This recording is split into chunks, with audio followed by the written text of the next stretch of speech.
Por eso yo me siento orgulloso de haber sido Guardia Nacional. Porque salí con la capacidad para poder resolver cualquier problema, un procedimiento, realizar un atestado. ¿Qué es un atestado? Es la secuencia cronológica de un hecho delictivo. Es un atestado. Es un atestado. ¿Sí? Completo. Cómo se dan los hechos, los protagonistas, el occiso, los occisos, por qué razón, las declaraciones, la hora, las posibles hipótesis de lo sucedido. Bueno, ¿sí? Y un levantamiento de esa naturaleza, el juez solo lo firmaba porque ya sabía que iba hecho por un guardia nacional. Era un hecho. Era un hecho. Lo daba por. Era un hecho. ¿Sí? Entonces yo, hasta hoy, que digo, gracias a Dios la Guardia Nacional fue el trampolín para que yo saltara a los medios de comunicación. ¿Sí? Porque ahí terminé de estudiar mi 9º grado. ¿Sí? Luego comencé mi bachillerato. ¿Sí? Después, aún en plenos combates, en cierta oportunidad perdí los exámenes que estaba realizando, porque comenzó un ataque temprano y yo estaba estudiando. Estaba respondiendo las respuestas del examen y bueno, se perdió.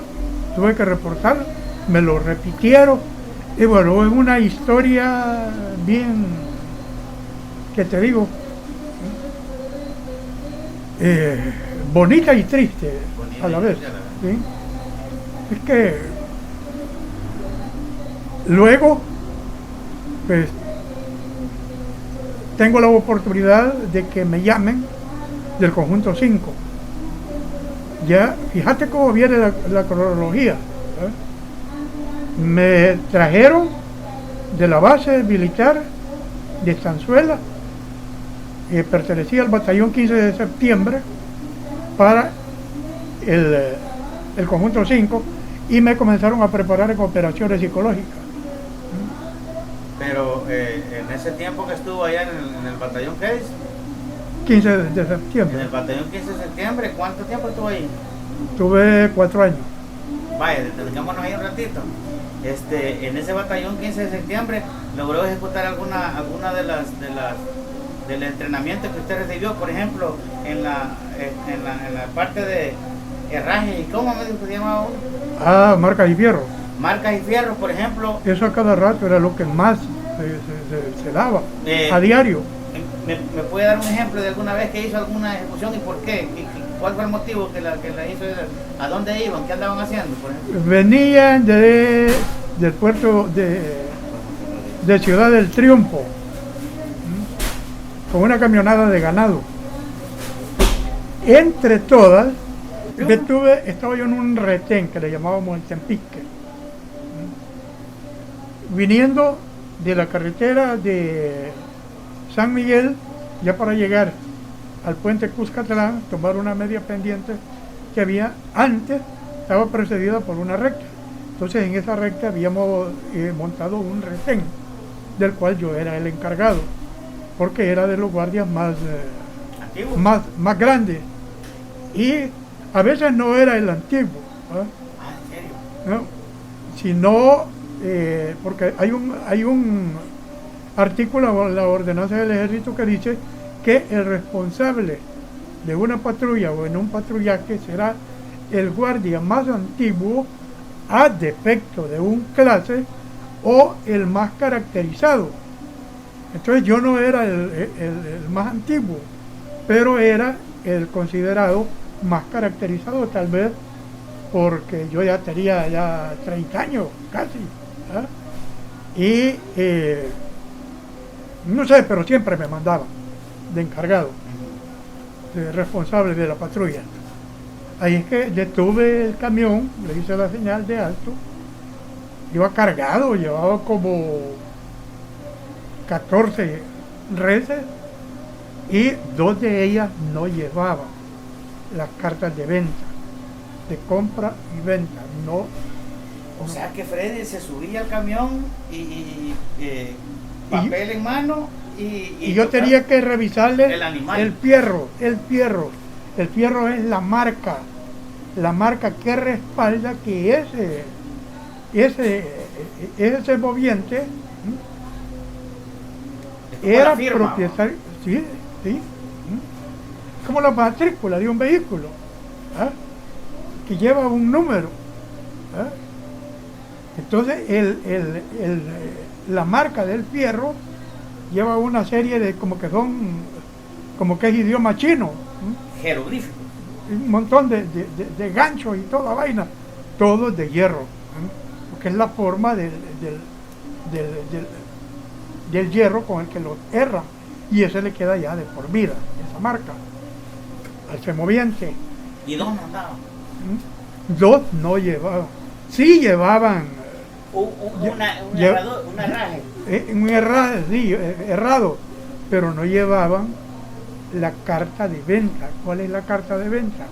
Es un documento en el que hacía constar el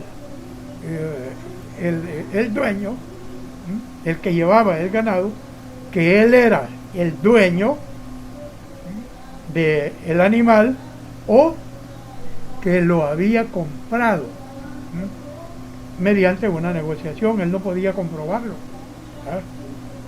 Porque el fierro no le correspondía a él. Entonces era otro dueño. Entonces se suponía que el ganado había sido robado, ¿no? Y que él lo había comprado a alguien que se lo robó.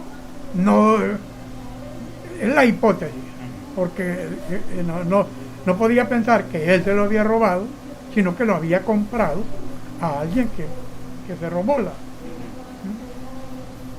Hay que cositas así. ¿Y qué procedía ahí? Pues la detención. Se iba, Sí, llevarlo con todo y ganado. Hasta que se declarara, hasta que podía declarar. Hasta que resolviera el problema. ¿Sí? ¿Y tuvo alguna experiencia de la otra que dice pasó por una parte donde habla de licor, creo yo que es? No sé si encontraron algún momento donde hacían licor, ¿no?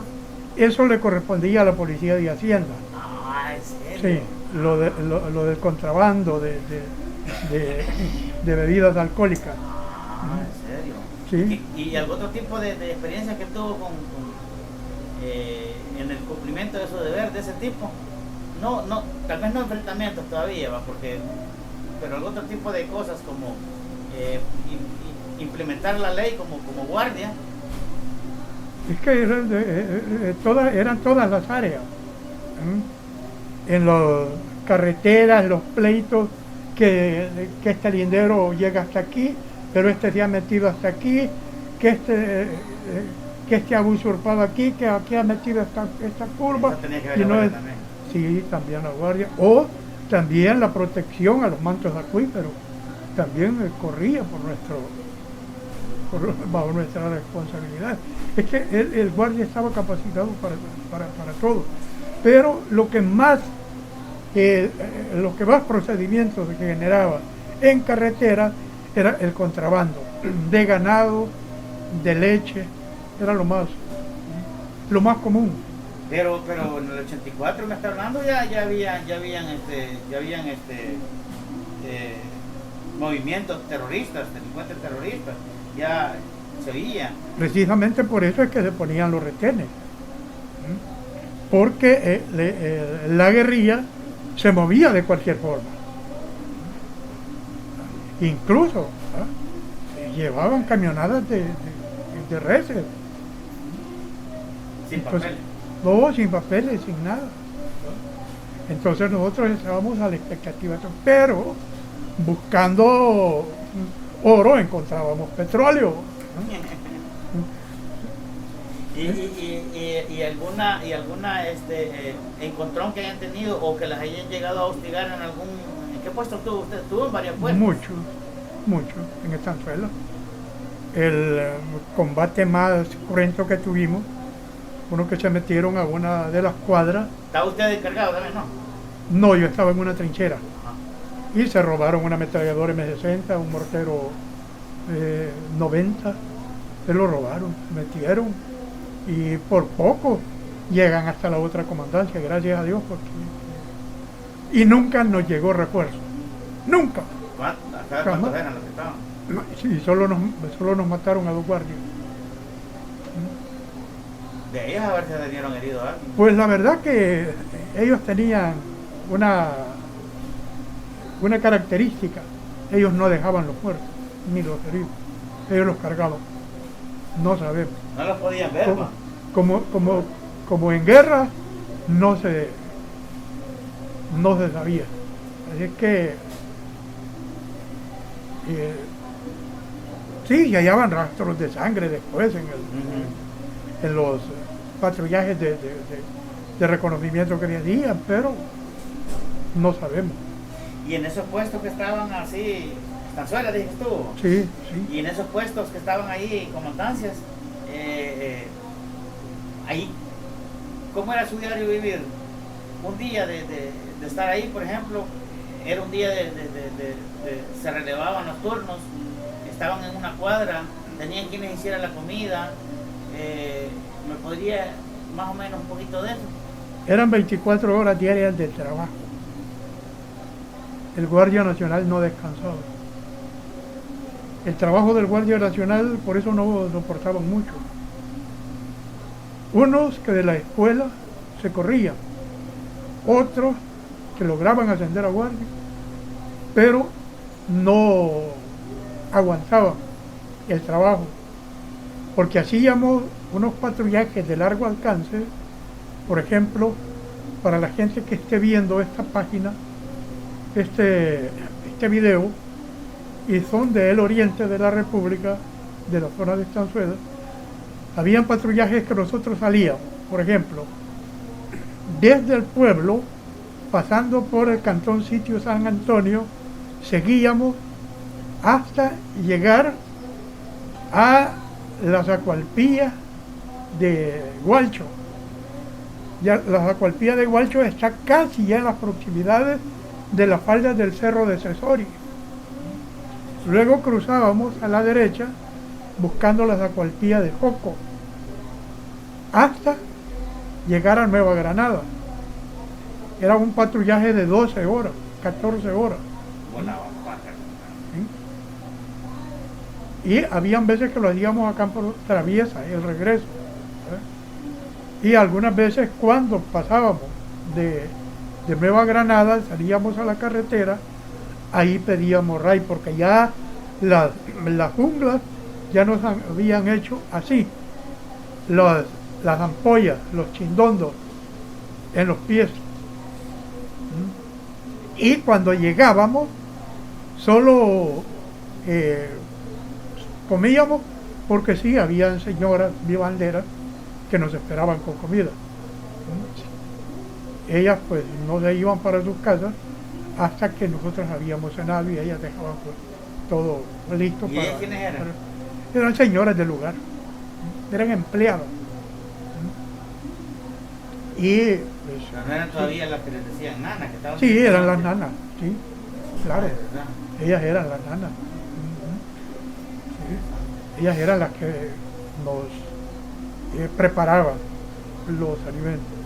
Porque comíamos, descansábamos un rato, y ya a las 11:30, el Imaginaria nos estaba hablando porque teníamos que salir a relevar bien a otro Imaginaria, o teníamos que salir a relevar a un puesto de vigilancia de seguridad periférica, ya sea avanzada o...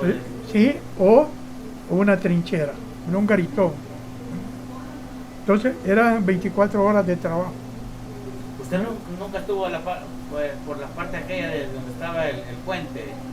ya sea el de Cuscatlán o el otro puente. Sí estuve en el puente Cuscatlán, pero muy corto tiempo, porque la comandancia del batallón estaba justamente ahí, sobre la calle de San Ildefonso, y a la par de la